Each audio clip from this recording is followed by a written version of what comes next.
तो हम लोग का लास्ट क्लास में हम लोगों ने फैक्टराइजेशन मेथड को पढ़ लिया था। आज हम लोग पढ़ेंगे कंप्लीटिंग स्क्वायर मेथड को। फैक्टराइजेशन मेथड हमने पढ़ लिया था, कंप्लीटिंग स्क्वायर मेथड फिर से मैं थोड़ा सा रिपीट कर देता हूँ आज के लिए। तो ध्यान देना, इसमें हम लोग क्वाड्रेटिक इक्वेशन को सॉल्व कितना मेथड से करते हैं? Method of solving quadratic equation. कितने टाइप का होता है मेथड ऑफ सॉल्विंग? कितने तरीके से हम लोग सॉल्व कर सकते हैं? 3 तरीके से। पहला होता है फैक्टराइजेशन मेथड, फैक्टराइजेशन मेथड, ठीक है। दूसरा होता है completing square method, completing square method, ठीक है। और तीसरा होता है बाय फॉर्मूला, बाय फॉर्मूला। अब ये फॉर्मूला क्या होता है वो हम कंप्लीटिंग स्क्वायर मेथड को पढ़ने के बाद जानेंगे कि फॉर्मूला होता क्या है, किस फॉर्मूला से हम लोग सॉल्व करते हैं। तो हम लोगों ने लास्ट क्लास में कंप्लीटिंग स्क्वायर मेथड को पढ़ लिया था, ठीक है। अब हमारे पास क्या है, सॉरी, फैक्टराइजेशन मेथड को पढ़ लिया था, कंप्लीटिंग स्क्वायर मेथड आज हम लोग को पढ़ना है। आज का क्लास हमारा स्क्वायर कंप्लीटिंग स्क्वायर मेथड के ऊपर है। इतना क्लियर है सबको? तो हम लोग कंप्लीटिंग स्क्वायर मेथड आज पढ़ने जा रहे हैं। क्या पढ़ने जाते हैं? Completing square method. Okay, completing square method पढ़ने से पहले हम दो फॉर्मूला के बारे में जानेंगे। दो फॉर्मूला हमारा क्या है? पहला फॉर्मूला है, बहुत ही बेसिक फॉर्मूला है, जो हम लोगों ने क्लास 7 या 8 से पढ़ना शुरू किया था। पहला फॉर्मूला है a plus b whole square, a plus b whole square, मतलब a square plus b square plus 2ab, इस फॉर्म में भी लिखते हैं, या फिर a स्क्वायर प्लस 2ab को बीच में लिखते हैं हम लोग, या और b को बाद में लिख देते हैं। आप ऐसे भी लिख सकते हो, ऐसे भी लिख सकते हो, तो जो आपकी मर्जी। तो हम लोग ज्यादा सुटेबल कंप्लीटिंग स्क्वायर मेथड में इस फॉर्म वाले को लिखेंगे। और a माइनस बी का होल स्क्वायर, ये भी आपको पता होगा, a square minus 2ab plus b square. ये जो प्लस है ना, उसके जगह पर सिर्फ हमें क्या करना है? माइनस कर देना है। ये हम लोग क्लास 7, 8, 9 तक पढ़ते हैं। अब इसको हम लोग यूटिलाइज करेंगे किसमें? कंप्लीटिंग स्क्वायर मेथड में। इतना क्लियर है सबको? ओके, तो अब हम आगे बढ़ते हैं, क्वेश्चन लेते हैं। कंप्लीटिंग स्क्वायर मेथड को डायरेक्टली क्वेश्चन से समझते हैं। हमारे पास एक क्वेश्चन है, आपके किताब का ही क्वेश्चन है, आसान सा लेते हैं हम। एनसीईआरटी का एक क्वेश्चन ले लेते हैं जो आपके लिए सही रहेगा।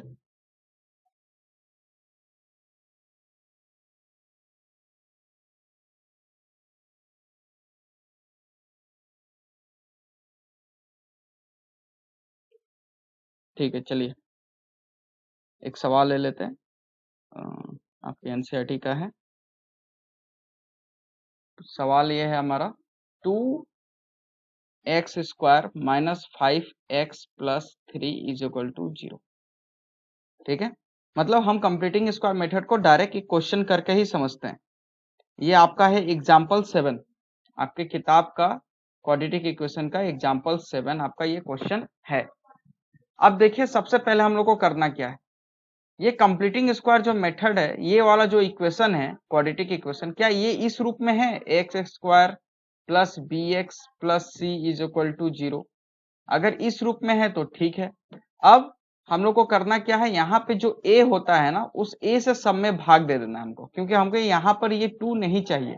तो हम क्या करेंगे, 2x स्क्वायर बाई 2 माइनस 5/2, और ये x तो है ही, फिर इस वाले को भी 2 से भाग दे देंगे, और ये हो गया 0। अब ये और ये 2 कैंसिल, हमारे पास बचेगा x square minus 5/2 x plus 3/2 is equal to 0। ये बचा हमारे पास। अब यहां से आपको ध्यान से देखना है कि मैं क्या करने जा रहा हूं। ओके, देखिए यहाँ पे ध्यान से देखिए, यहाँ पे जो x है उस x को मैं x का होल स्क्वायर ऐसे लिख सकता हूं, हाँ या ना? तो अब इसके आगे, अब देखिए इस x को अगर मैं x का होल स्क्वायर में लिख सकता हूं और यहां पर आ जाता है माइनस और यहां पे मैं लगाता हूं माइनस, तो कुछ ये इस फॉर्मूला में लग रहा है। देखिए a का होल स्क्वायर और माइनस हो रहा है ना, तो हम लोग अब a माइनस बी का होल स्क्वायर में ही जाएंगे। तो देखिए यहाँ पे माइनस आ गया, अब हमें क्या चाहिए? 2 चाहिए। यहाँ पे जो 2 है वो 2 चाहिए और यहाँ पे 2 नहीं है, तो 2 खुद से लगाएंगे और जब भी हम खुद से लगाएंगे तो ये खुद से डिवाइड भी कर देंगे। क्या कर देंगे हम लोग? जब खुद से लगाएंगे तो खुद से डिवाइड भी कर देंगे, जब मल्टीप्लाई करेंगे तो डिवाइड कर देंगे, क्योंकि यहाँ पर नहीं है। अब क्या होता है? उसके बाद होता है ए के जगह पे यहाँ पे क्या है? एक्स। तो यही चीज यहाँ पे जब अगर हम लोग लिखे तो देखिए तो ये है ना ऑलरेडी एक्स, है ना? अब हमें क्या चाहिए? बी के जगह पे यहाँ पर कुछ नहीं अभी, तो यहाँ पे जो नंबर है उसको साफ साफ लिख देते हैं 5/2। इतना क्लियर है? क्लियर है इतना? ठीक है, मैं फिर से एक बार रिपीट कर देता हूँ, देखो ध्यान से देखो। ठीक है, इसको मैं रिपीट करता हूँ, इस बार फिर से ध्यान देखो, एकदम ध्यान से देखना है इसको। ठीक है, एक बार में समझने की कोशिश करो। ठीक है, बहुत ही आसान है। फिर से देखो, ये जो x है इस x को मैं x का होल स्क्वायर लिख सकता हूं, फिर ये माइनस है माइनस लिख सकता हूं। यहाँ पे 2 है, फॉर्मूला में जाने के लिए हमें 2 चाहिए, तो यहाँ पे 2 खुद से लिखता हूं, तो 2 को खुद से डिवाइड भी कर देता हूं। ठीक है, अब यहाँ पर a है, 2a भी होता है, तो a के जगह पे x है ना यहाँ पर, तो यहाँ पे x ऑलरेडी है तो हमें कुछ करना नहीं है, चलो है तो है। और बचा वाला जो भी होता है उसको हम लोग b के फॉर्म में लिख देते हैं, ये पॉइंट का मतलब इनटू 5/2। अब क्या आएगा? Plus b square. अब यहाँ पे प्लस बी स्क्वायर के जगह पे देखिए 2a और ये पूरा का पूरा भाग b के जगह पर है, तो 5/2 2 जा 4 का होल स्क्वायर लिख देते हैं b के जगह पे। अब क्या ये वाला यहाँ पर है? नहीं है ना, तो अब यहाँ पे देखिए ये प्लस था ना, तो अब इसी को लगी लग हम लोग क्या कर लेंगे? माइनस भी कर लेंगे, क्योंकि ये ऊपर वाले में नहीं है। और बचा क्या? +3/2 इक्वल टू 0। इतना क्लियर है आपको?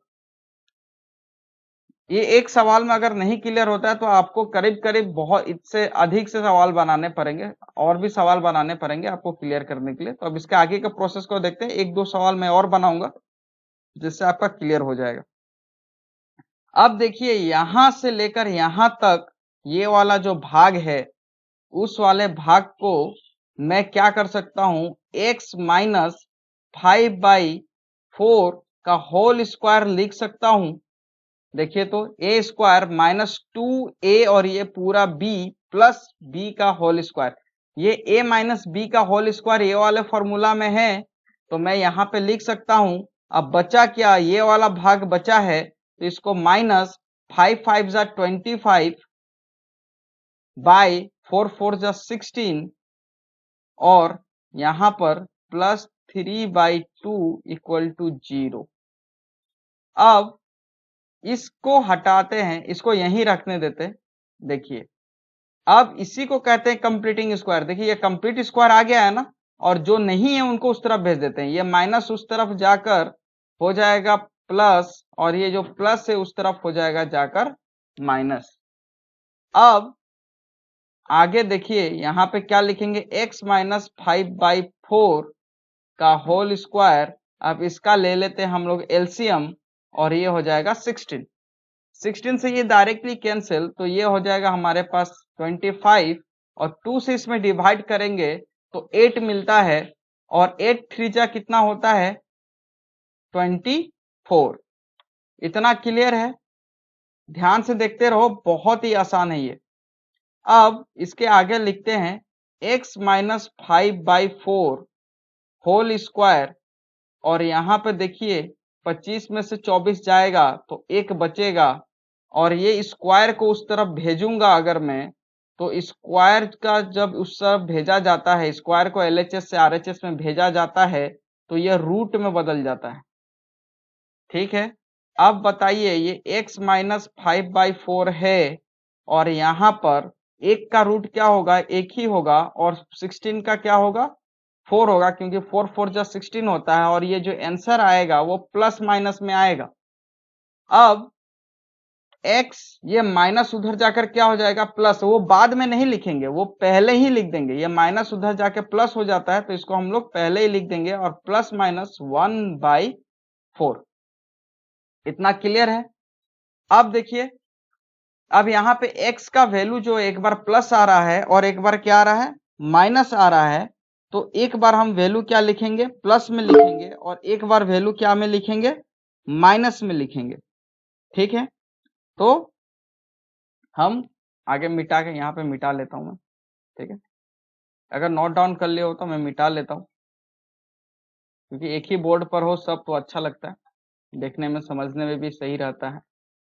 तो अब देखिए यहाँ पर, तो यहाँ पर एक बार x का मान प्लस है और एक का x का मान क्या है, माइनस है, तो पहले हम लोग ले लेंगे डेट इज लिखेंगे, इसलिए या डेट इज, एक बार x का मान हम लोग प्लस में लेंगे, यहाँ पे प्लस लिखेंगे और 1/4 लिखेंगे, और एक बार यहाँ पे एंड लिखेंगे, और फिर एक बार x का मान को माइनस में लेंगे, क्योंकि यहाँ पे प्लस और माइनस दोनों में है, तो एक बार फिर हम लोग माइनस में लेंगे।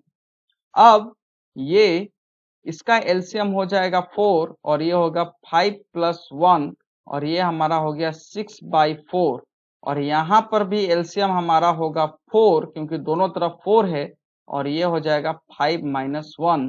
अब ये x = 5 - 1 मतलब होता है 4/4, ये कट के 1 आता है, तो x = 1, और ये 2 2 जा 4, 2 3 जा 6, मतलब यहाँ पे 3/2 आता है। तो हम लोग उत्तर इसका क्या लिखेंगे, आंसर जो होगा, सॉरी, तो यहाँ पे आंसर जो होगा, यहाँ पे लिखेंगे therefore required roots, quadratic equation को, सॉल्यूशन को हम लोग रूट्स में लिखते हैं, रिक्वायर्ड रूट्स आर 3/2 एंड 1। ठीक है, इतना समझ में आया है सबको? चलिए आगे हम कोच करते हैं, एक और सवाल देखते हैं। अगर ये नोट डाउन आपने कर लिया है तो हम आगे करते हैं।